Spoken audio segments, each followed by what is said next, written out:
Good evening and welcome to tonight's episode of WTFriday.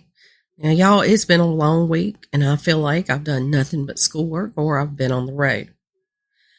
So I decided today was going to be my easy day. And the rain that we've had today has made it super easy to relax. And I woke up this morning between 4 and 5 to a pretty good thunderstorm, and it was so loud too.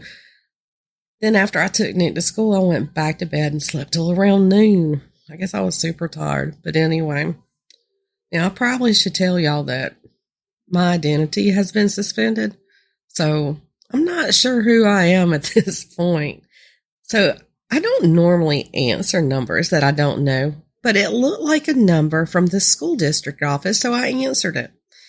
The recorded message said that my identity had been stolen and they had suspended it. They also have a warrant for me to appear before a magistrate. I don't know what else they said because I hung up and blocked the number.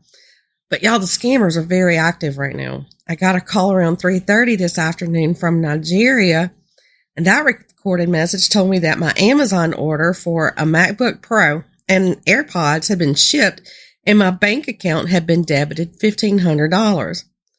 Okay, y'all, first of all, I order enough from Amazon that I know that they don't call you to thank you or tell you your order is shipped. And if they did, it sure wouldn't be from a number from Nigeria.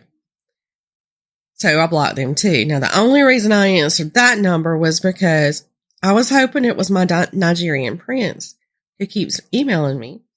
And he had gotten tired of me not replying to any of his emails, and he was ramping up his efforts. Not really, y'all. I was just kind of curious to see what that was about. But seriously, y'all, the scammers are really active right now. I saw on the news the other day that in Spartanburg area of South Carolina, the Irish travelers, or gypsies as the sheriff's office referred to them, are up to their tricks again. Now they're knocking on random doors, telling them they can do this or that for their houses or yards, and offering prices that are way too good to be true. Well, it is too good to be true, because they're only scamming people out of their money. They never do any of the work that they promise. Now, pass that information along because they really like to prey on older people. And the ones that are doing this in my area are out of North Augusta, but I'm sure they're all over the United States and maybe even the world. So look out for your older people in your lives. All right, y'all. So we've got several things to talk about tonight, so let's get to it. Welcome to WTFriday, the After Dark series presented by Mystery, Murder, and Magic. Listener discretion is advised. Now, you've probably heard about this, but I couldn't ignore it and not talk about it tonight. On Tuesday in Memphis, Tennessee, a young woman was found shot to death. Now, some reports that I've read say that she was outside of her car, and others say that she was inside the car. Now, shortly after locating her body, officials issued an Amber Alert for her 2-day-old baby. Only 2 days old, y'all. The mother's name was Danielle Hoyle, and she was only 27 years old. On Wednesday, the baby's father, Brandon Isabelle, was arrested for the murder of Danielle and the presumed death of their daughter, Kennedy. Now, Isabelle has admitted to luring Danielle to her death and then taking baby Kennedy and throwing her in the Mississippi River. Now, Isabelle is 25 years old, and he's been charged with 2 counts of murder, especially aggravated kidnapping, murder in connection with kidnapping, and tampering with evidence. Now, during his questioning on Wednesday evening, he said that he lured Danielle to the corner of Sedgwick and Levi and then shot her in the head. After that, he took the baby, then drove her to the north end of Mud Island. Once there, he threw Kennedy and the gun he used into the water. Authorities have searched the area, but as of this writing, so far her body has not been recovered. However, the baby's car seat was found near a dumpster at a Walmart in Whitehaven. He's being held without bond, and an arraignment was scheduled for today, but I've been unable so far to find anything out about how that went.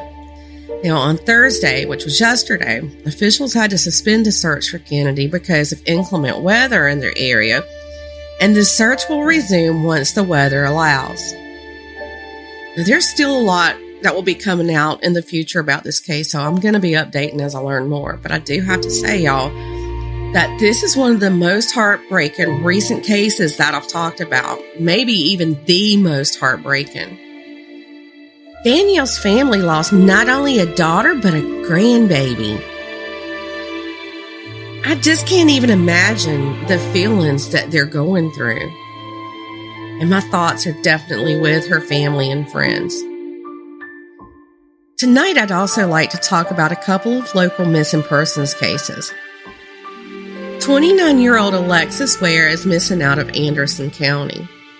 Ware was last seen on Highway 29 North on January 30th, and she was reported missing on February the 1st. On yesterday, Ware's car was found in McCormick County, but she is still missing. Now, Alexis is described as being 5'5" tall and weighing around 230 pounds. If you have any information on this missing persons case, you're asked to call 864-260-4405. I'm also going to have that phone number in tonight's episode description, and I'm going to have pictures of her in tonight's episode photos and on our social media pages. Cherokee County here in South Carolina is asking for your assistance in locating a missing teenager. 15-year-old Shyanna Boone was last seen on February 1st at Blacksburg High School. Shyanna is described as being 5 feet tall, 150 pounds, shoulder-length hair, and she wears glasses. Now, I'm also going to have a picture of her in that photo and on our social media pages. She was last known to be wearing a hoodie of unknown color, blue jeans, rainbow-colored Crocs, and carrying a lime green drawstring-style backpack. Now, if you have any information on Shyanna's case, please give the Cherokee County Sheriff's Office a call at 864-487-2747, or you can call Detective John Underwood at 864-489-4722 and use extension 125. And out of Columbia, South Carolina, 15-year-old Zamaya Carter hasn't been seen since January 25th of this year. She was last seen at her school that day, and her family says that she could have possibly been heading to the Chick-fil-A on Two Notch Road at the time of her disappearance. Zamaya is described as being around 5'4" tall and weighing 100 pounds. She was last seen wearing black Crocs, gray sweatshirt, blue jeans, and white socks, and carrying a black backpack. And it's also possible that she was wearing a black headband. And her family has hired a private investigator to help with the case. Now, if you know anything about Zamaya's whereabouts, you're asked to call the Midlands Crime Stoppers at 1-888-CRIME-SC. Now, I'll have all of these phone numbers in the description of this episode and all of these pictures of these missing young ladies on the episode's photo and our social media. That's all I have for tonight. Be sure to join me again in the morning for the Weekend Weird Files. Have a good night.